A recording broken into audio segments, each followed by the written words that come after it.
माननीय मुख्यमंत्री जी कहते हैं कि हमारी सरकार सुशासन की सरकार है। सुशासन की सरकार बनाने में सबसे पहला योगदान आईटी सहायक और कार्यपालक सहायक की है। मिशन के द्वारा आज बैठक, कल बैठक, बैठक पर बैठक होते रहा, लेकिन निर्णय हम लोग के लिए कोई नहीं आया। और एक कार्यपालक सहायक जो अपने घर से प्रिंटर, लैपटॉप, कंप्यूटर सब कुछ लगाकर आज बिहार को डिजिटल बिहार बना दिया। चुनाव बाद भाई क्यों बढ़ेगा? हमारे रोटी रोजी की सवाल है, हमारे बाल बच्चे की पेट नहीं भर रही है, हमको अपने जीवन यापन करने में मुश्किल है।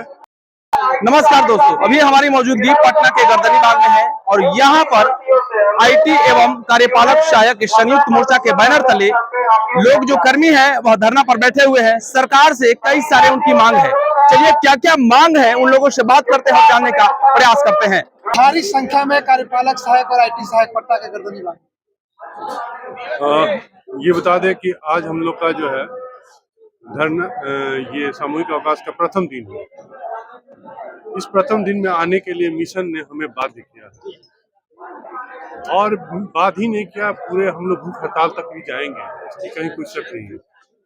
आपको बता दें कि मुख्यमंत्री के द्वारा सभी विभाग के कर्मियों का मानदेय बढ़ोतरी का आदेश हुआ था। मिशन के द्वारा आज बैठक, कल बैठक, बैठक पर बैठक होते रहा, लेकिन निर्णय हम लोग के लिए कोई नहीं आया और बाध्य होकर हम लोग जो है आज इस अवस्था पर बैठे हैं, क्योंकि हम लोग के साथ धोखा हुआ है। मिशन ने हमारे साथ धोखा किया है। अगर हम लोगों ने 5 बार विश्वास उन पर किया तो हर बार तोड़ा गया, और कितने दिन विश्वास किया जाए। दूसरी बात कि वार्ता के नाम पर बुलाया जाता है और ये कहा जाता है कि आपका हो रहा है, ताकि होने का कोई सीमा तो होगा, समय सीमा तो होगा, जिसमें कि हम लोगों का ये जो है मानदेय सेतु वेतन के आयोग के आलोक में करने की बात हो रही है। जो कर्मी है हम लोग जो है ईपीएफ का लाभ जो नियोजन तिथि से मांग कर रहे हैं, ये सब छोटी छोटी मांगे हैं, मगर ये मांग भी पिछले 5 साल 7 साल से पड़ा हुआ है। आखिर उसका शुभ दिन कब आएगा, अंत कब होगा? ये अंतहीन लड़ाई जो चल रहा है, ये अंतहीन कब होगा? आश्वासन सिर्फ 5 सालों से। मानदेय बढ़ोतरी के सभी विभागों में मानदेय बढ़ता है और हम लोगों के लिए कहा जाता है कि भाई मानदेय चुनाव बाद बढ़ेगा। चुनाव बाद भाई क्यों बढ़ेगा? हमारे रोटी रोजी की सवाल है, हमारे बाल बच्चे की पेट नहीं भर रही है, हमको अपने जीवन यापन करने में मुश्किल है, और आप कह रहे हैं कि मतलब अभी फुर्सत नहीं है। तो पिछले 6 महीना में फुर्सत नहीं है, तो आगे क्या गारंटी है कि आपको हमारे लिए समय निकलेगा? ये सब कुछ महत्वपूर्ण बातें हैं जिसको कि हम आपके समक्ष ये रख रहे हैं। सेवा काल में मृत्यु, बताइए, सेवा काल में मृत्यु होता है, हम लोग को 4 लाख रुपए देने की बात कही जाती है। जिसके भरोसे पूरा जीवन डाल दिया, बाल बच्चा परिवार सब डाल दिया, और वहां पर हमारे मरने का सिर्फ 4 लाख रुपया वैल्यू लगाते हैं। क्या है इसका? आप हमारे पूरे जीवन के साथ मजाक कर रहे हैं। युवा अवस्था में आए थे, उस समय हमसे सर्टिफिकेट लिया गया था कि आप सही सलामत है कि नहीं। क्या आप ये सर्टिफिकेट दे पाएंगे कि हम सही सलामत लौट पाएंगे? इतनी मानसिक प्रताड़ना है, शोषण है। आपको ये बताने में हमको जरा भी हिचक नहीं हो रहा है कि हम लोग संविदा पर नहीं है। आज के डेट में हम लोग का जो है शोषण की जो अवस्था है, ये दलित संवर्ग बना के छोड़े हुए सिस्टम। मिशन गारंटी कहती है कि हम ये सुविधा वो सुविधा, केवल आश्वासन पे चल रहा है। स्वास्थ्य बीमा का लाभ देने के लिए 1 साल पहले ये सारी प्रक्रिया चालू हुई, होते होते साल भर बीत गया और आज तक अभी तक हम लोग को वो कार्ड नहीं मिला। अब कितना झूठ बोलिएगा साहब, कितना हमको संतावना पर लौटाइएगा, हमारे बच्चों को लौटाइएगा। हमसे कहा जाता है कि आपके लिए बढ़िया और बड़े पदाधिकारी आपके पक्ष में सोच रहे हैं, आप आंदोलन कीजिएगा तो भाई वो रुष्ट हो जाएंगे। आज बड़े पदाधिकारी के समक्ष हम ये बात कहते हैं कि सर कब तक?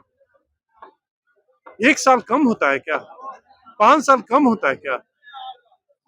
किसी भी मांग की पूर्ति होने के लिए 5-5 साल समय लग जाए। हमारी मतलब मान लीजिए 30 साल की अगर नौकरी है तो उसमें 15 साल तो आप यूं ही खा गए। 15 साल में बाकी जीवन बचा क्या?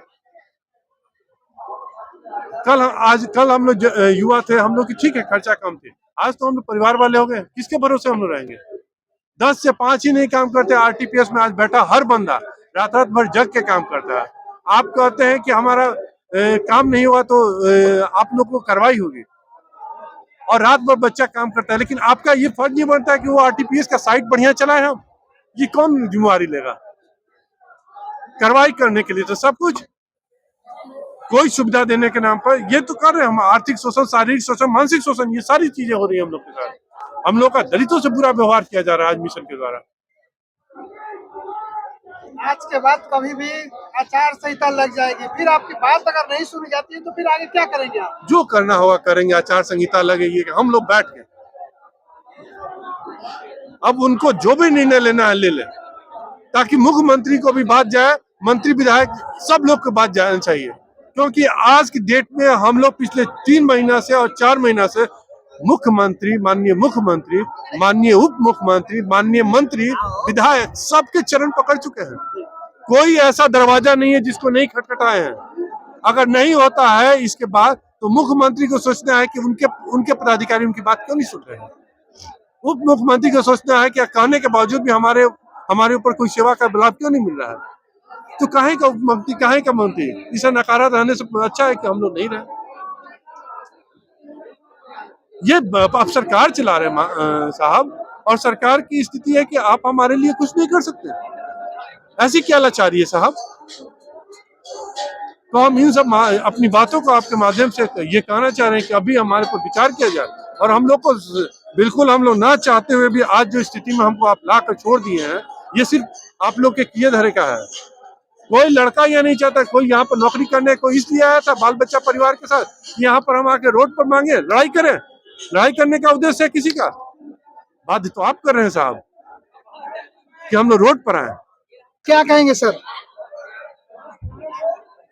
सबसे पहले तो जितने भी मीडिया बंधु आए हैं उनको तहे दिल से बिहार आईटी संयुक्त कर्मी संघ मोर्चा आपको बहुत बहुत धन्यवाद करती है। और विगत 15 वर्षों से माननीय मुख्यमंत्री जी का ड्रीम प्रोजेक्ट पहला RTPS, right to service public, जिसको IT सहायक एवं कार्यपालक सहायक आज पूरा बिहार में, इंडिया में डिजिटलाइज्ड नाम से नंबर 1 माना जाता है। बहुत सारे दूर राज्य से यहाँ IAS लोग आए, मिले कि कैसा चलता है आपके यहाँ RTPS सर्विस। उसको देखे, मुआयना किए। मुआयना करने के बाद पदाधिकारी को तारीफ पे तारीफ की गई, लेकिन जो कार्य कर रहे IT सहायक और कार्यपालक सहायक वो रोड पे देखना पड़ रहा है। तो आप लोग सोच सकते हैं कि काम करने वाला का कोई इनाम नहीं है, जो काम नहीं करता उसको वाहवाही दिया जाता है। और दूसरी बात यह है कि माननीय मुख्यमंत्री जी कहते हैं कि हमारी सरकार सुशासन की सरकार है। सुशासन की सरकार बनाने में सबसे पहला योगदान IT सहायक और कार्यपालक सहायक की रही, जो 15 वर्षों में सुशासन बना करके छोड़ा। लेकिन IT सहायक और कार्यपालक सहायक की दुशासन है, जो हम लोग रोड पे आए हुए हैं। और तीसरी बात यह है कि बिहार में सभी संविदा कर्मी को मानदेय बढ़ाया गया माननीय मुख्यमंत्री जी के कहने के उपरांत, लेकिन IT सहायक, कार्यपालक सहायक का 1 रुपया भी नहीं बढ़ा। इसी विगत आक्रोश में हम लोग को BPSM प्रशासनिक सुधार मिशन से हम लोग का आश्वासन पे आश्वासन मिलते रहा कि आज करेंगे, कल करेंगे, परसों करेंगे। हम लोग अपने सदस्य कार्यपालक सहायक, IT सहायक को सांत्वना देते रहे, देते देते बाद हो गए। बाद में यह उग्र आंदोलन के लिए हम लोग तैयार होना पड़ा। उसके लिए इसका सारी जवाबदेही मिशन की है। अभी मिशन के तरफ से 4 कॉल आ चुका है कि आप लोग आइए, वार्ता कीजिए। जब आप हमको दुदकार के भगा दिए हैं तो हम आपसे वार्ता करने के लिए जाएं? आपको यहाँ वार्ता करने के लिए आना होगा और वार्ता करना होगा। और हम लोग के जो मांग डिमांड है उसको आज कल में डिसीजन आपको लेना होगा। हम लोग को कुछ नहीं करना, डिसीजन आपके हाथ में है कि आप पूरे बिहार में कार्यालय बंद करवाइएगा या चालू करवाइएगा। यह आपका देन है, हम लोग का कोई अति नहीं है।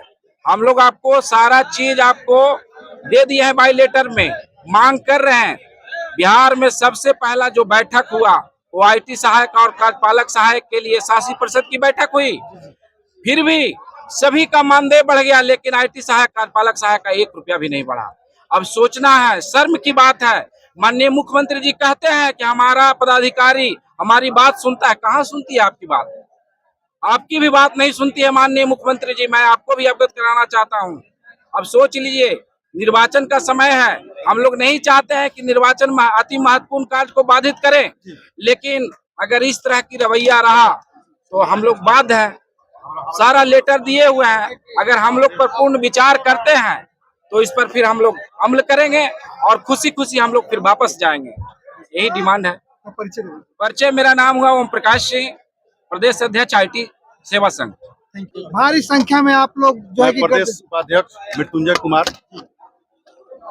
मैं यही कहना चाहता हूँ माननीय मुख्यमंत्री जी से, एक मुखिया का बहाल शिक्षक को आपने वेतनमान दे दिया और एक कार्यपालक सहायक जो अपने घर से प्रिंटर, लैपटॉप, कंप्यूटर सब कुछ लगाकर आज बिहार को डिजिटल बिहार बना दिया, उसको आपने रोड पर छोड़ दिया। ये कहाँ का न्याय है?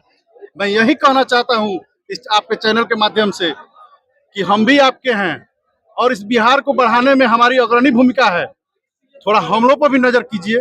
इतना दिन तक हम लोग काम किए, 15 साल से 14 साल से हम लोग काम कर रहे हैं पूरा बिहार को डिजिटल बनाने में। मैं पूछना चाहता हूं, एक IAS के बहाल कार्यपालक सहायक को आप रोड पर छोड़ दिए और एक मुखिया के बहाल शिक्षक को आपने वेतनमान दे दिया। ये कहाँ का न्याय है? पूरे बिहार के IAS लोगों के, पूरे बिहार के IAS लोगों के लिए ये बात चुनौती है कि एक IAS के बहाल कार्यपालक सहायक आज रोड पर बैठा हुआ है और एक मुखिया के बहाल शिक्षक को आपने वेतनमान दे दिया। मैं आपके चैनल से 10 नौ जोड़ के यही कहना चाहता हूं कि हम लोग पर भी ध्यान दीजिए।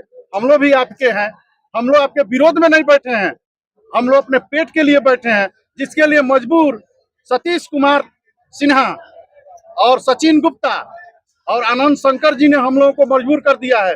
न कि नीतीश कुमार से हम लोगों को किसी तरह का बैर है, हम लोग नीतीश कुमार के थे, हैं और रहेंगे, यही कहना चाहूंगा।